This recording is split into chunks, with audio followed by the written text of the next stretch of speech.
Hey everybody, I'm back. It's springtime. It's a good time. Okay, let's get into it.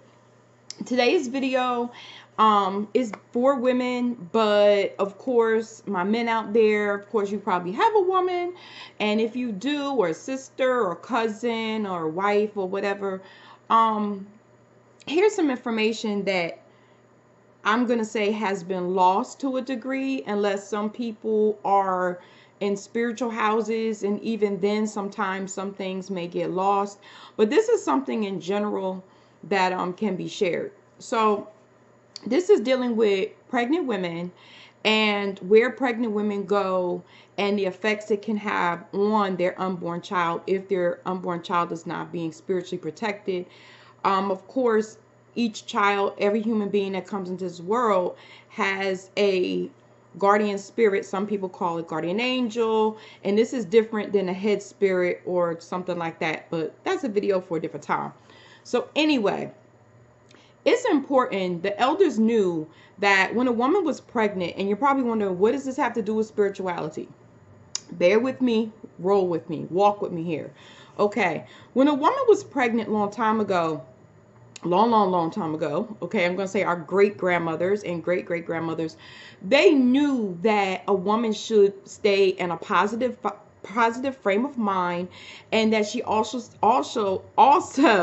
should be in a positive environment. Now, of course, because of slavery, sometimes that was hard to do, but the women would do their best to try and protect this woman that was pregnant, because they knew that that soul that was coming here could be affected by so many things. Okay, so outside of, the stress of maybe slavery at that time, I'm going to say that they tried to keep the woman in a good frame of mind as best they could, because they knew that that soul coming here, despite the conditions, they were going to try to make those conditions better.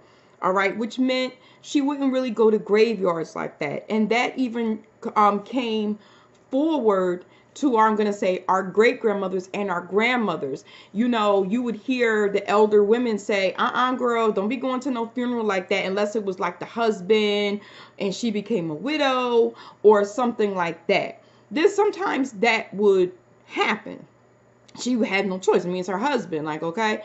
But as far as, going to funerals, women knew, and if they had to absolutely go, there were things that they would do to, clean themselves off if it was an absolutely imperative that they attended this funeral.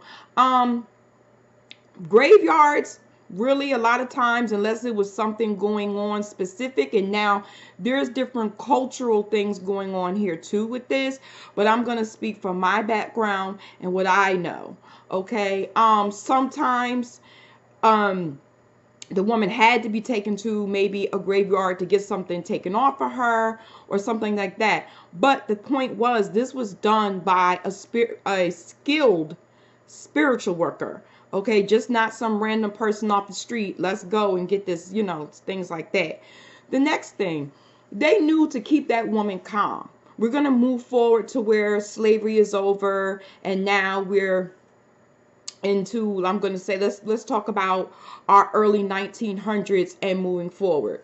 All right, so we know, and when I now let me retract that. For someone says, well, Mambo Sandy, slavery was over way before that. Yes, I know that, but I'm just going to a different time frame. So let's move to the 1900s. Women knew things that pregnant women should do. They had different things that were passed down to them that people was like, oh, that's old wives' tale. Sometimes you have to listen to your elders and not push them aside and say things are old wives' tale. For example, I have a uncle who, actually, he'll be my great uncle, who, his mom was scared by a mouse, and he ended up with a birthmark on his side that looked just like how a mouse would look, like not the tail and all that, but you could make out that this was what it represented. Okay, now also there were things that the woman, when she was pregnant, she would stay away from. She would stay away from, they would try to keep her away from argumentative people. Okay, because what the mother feels, the child feels. Okay. Now, I'm going to back up a little bit because for some reason I feel like I can hear somebody saying, even before I post this, what about the graveyards again, Mambo Sandy? Okay. Just like you have positive things in the graveyard as far as spirits go from different traditions, you also have negative things walking throughout the graveyard. And as a woman, you become a portal. Okay, you at that time are a portal. Some would say you're a portal all the time. Depends on what school of thought you're dealing with and whom you're talking to. Okay, so because you have this child in the womb, all right, that child is also, if it's not protected, and I keep saying this because I don't want to get into a whole big debate over something petty. So if the woman was not spiritually protected, there's a chance that that child could bring something in with it. Okay? Because the soul is fragile. Okay, at this point, all right? And it's important to note that if that woman is not in a good place, and she's negative herself, she's bringing negativity to herself, and she's also bringing negativity to her child. For example, I would not recommend, unless you know who you're dealing with and you know whose Misa you're attending, white table service, all of those things like that, and you know that the people that you are dealing with know what they're doing, I would not recommend going to a Misa or a white table service. Why? Maybe it might not affect you. It might affect your child. Maybe it might not affect your child, but it might affect you, which in turn will eventually affect the child because you're carrying this precious baby, okay, in your womb. Next, another thing that people have forgotten about is when the child was born, a lot of times the midwife, she was able to see or know what was going on or what was going to happen to that child. You know, give them a prediction, give the mother a prediction of what was to come for this child.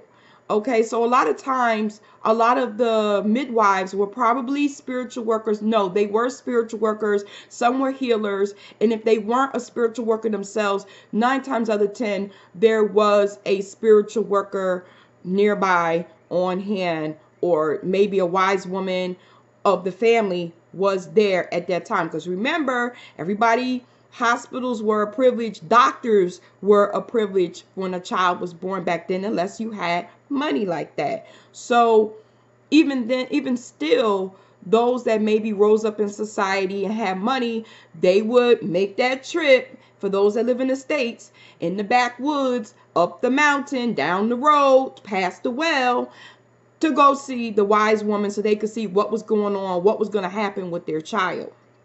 Okay? Because it was also known that ancestors were known to come back. All right? And a lot of times people could look and see, this looked like Uncle Charlie that passed away, or this looked like so and so, you know, things like that. So people were more on point about, you know, watching the characteristics of this child as the child grew and grew and grew. They paid attention. Those that could really see well could tell you if this was grandmom so and so coming back, or, you know, this maybe it wasn't necessarily them coming back, but maybe that ancestor was really close. There's many schools of thoughts on this, but the point was a reading was done on that child. Okay? Now, pregnant women from the South, okay, because I also have relatives in my family from the South here in the States.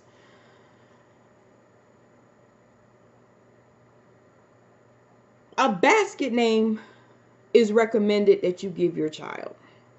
You're like, what? What, Marble Sandy? A basket name. A name that only you and your child knows. And there was a reason for nicknames. Everybody should not know the real name of your child. And I'm going to let you tell me why you think that is. Okay? I want you, and I don't, don't make it a long, gigantic book. All right? But just tell me, why do you think a mother should have a separate name for her child that only her and her child knows?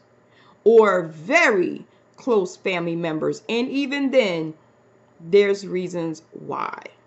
There's reasons why when you go to certain countries, everybody has the same name.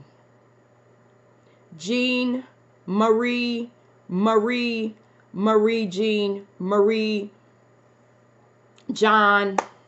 Everybody, you turn around and you're like, what in the world is going on? Like, I have never, that's the name that they're giving you. Okay? And once again, this is the protection that people have set in place. Why nicknames, and I'm not saying that the name that vibrates with you the most cannot be messed with, but there was reasons why, is in particularly infants were given a name just that the mother knew, because everybody isn't happy for your baby, sweetie.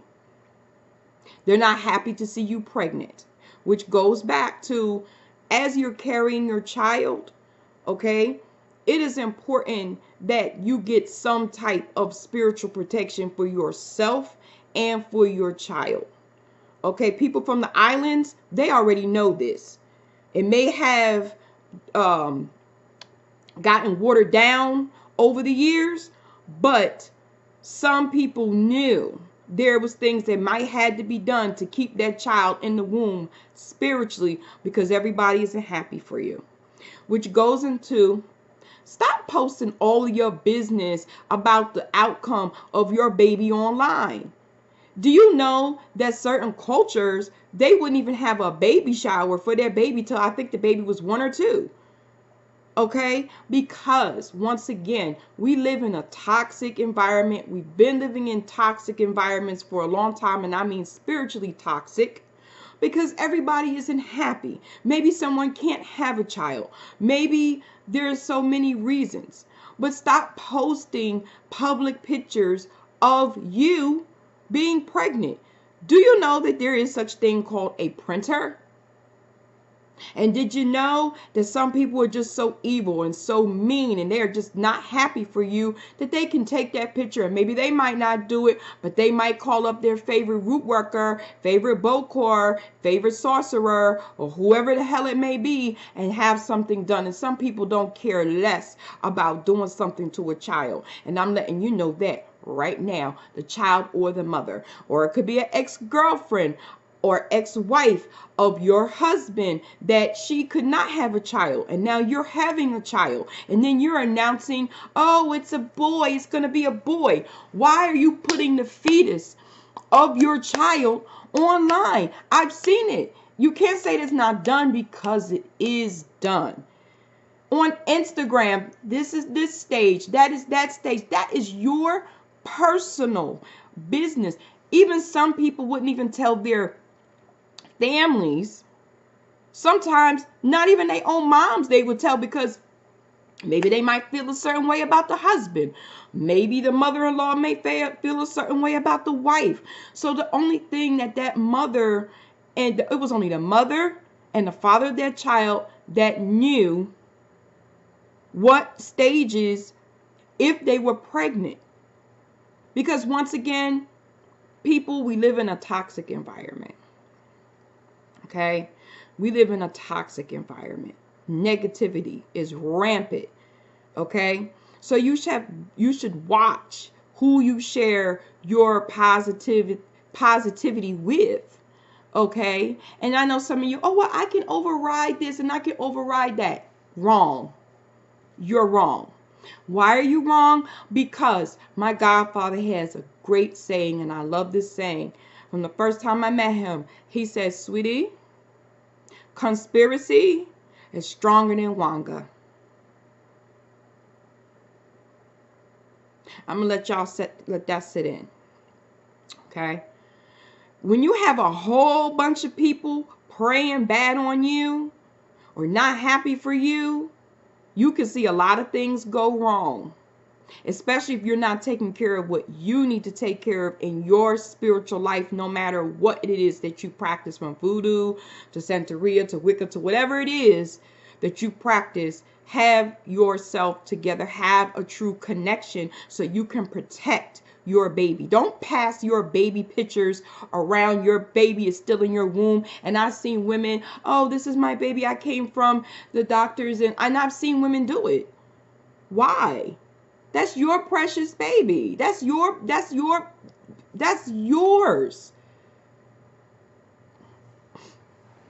But you're grown, so you're going to do what you want to do.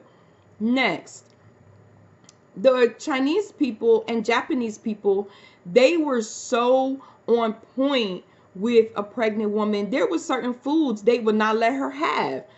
Nothing too cold, nothing too hot. Okay, there was sciences behind this, like spiritual sciences behind this. Okay, next thing, arguing. No, I'm not saying that anybody to walk over you, but you have to remember, what you eat, the baby eats. What you feel, your child feel. You do not want your child coming here full of rage.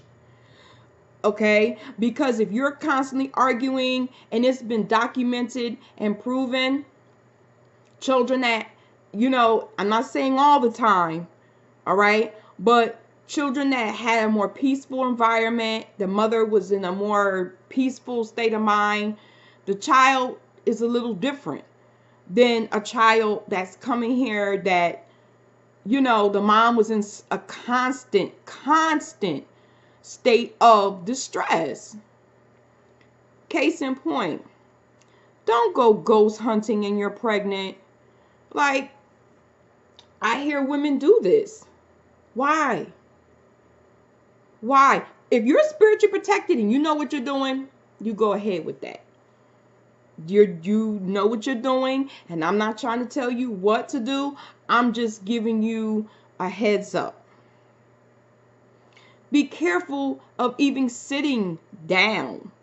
If you are definitely a woman that's empathic, or a woman that's very can pick up on things, did you know that, I forget exactly what part of, I think it's Nigeria, but women sometimes, I think it's Nigeria, I'm not exactly sure, but I know a woman that I used to work with a long time ago, when she would sit in a new chair, she would clean that chair off. Yes, she would. And I don't mean just Pine Sol and some Lysol. No, she would she would clean her chair off wherever she was sitting. Okay, and she didn't care who was watching. All right, and then she would put her little red cloth down that she would sit on. And that's what she did. Because, ladies, let me tell you something. People can fix a little chair for you. Okay, you can go on other spiritual workers channels and you can see the nonsense they can also tell you about as well, that people do to try to harm a woman because they're mad, because they're jealous, and cause problems to your female organs. And God forbid you're pregnant. So I'm going to wrap this up with this. If you are a woman trying to conceive, the same thing goes. Okay, you must be careful in what you're doing and who you are around, because if you're trying to conceive and you're under a distressed environment, it's going to make it harder for you to conceive unless you're just fertile myrtle. okay, and you just are young or whatever the case may be, and even with that being said, it's still stress put on your body, all right? And you don't want that energy passed on to your child. You just don't, okay? The next thing is, be careful who you are around. Be careful who you let touch your stomach. And I see this all the time. Some cultures, people know, like, don't go touching a woman's stomach. But some people, nowadays, oh, oh, let me touch your stomach. Let me feel your baby. Let me feel the baby kick. Don't be offering your stomach to everybody so they can feel your baby kicking. You don't know what these people are capable of or what they might try to be capable of. That baby is very, very fragile. Okay, I'm not saying that it doesn't have its own spiritual protections, but why even open the door, okay, for something bad to happen or something to try it, as they say? This is your baby. Protect by all means necessary. Don't let people touch your baby, and be careful when people give you baby clothes and things like that. If you know how to cleanse things, matter of fact, I might get into that later.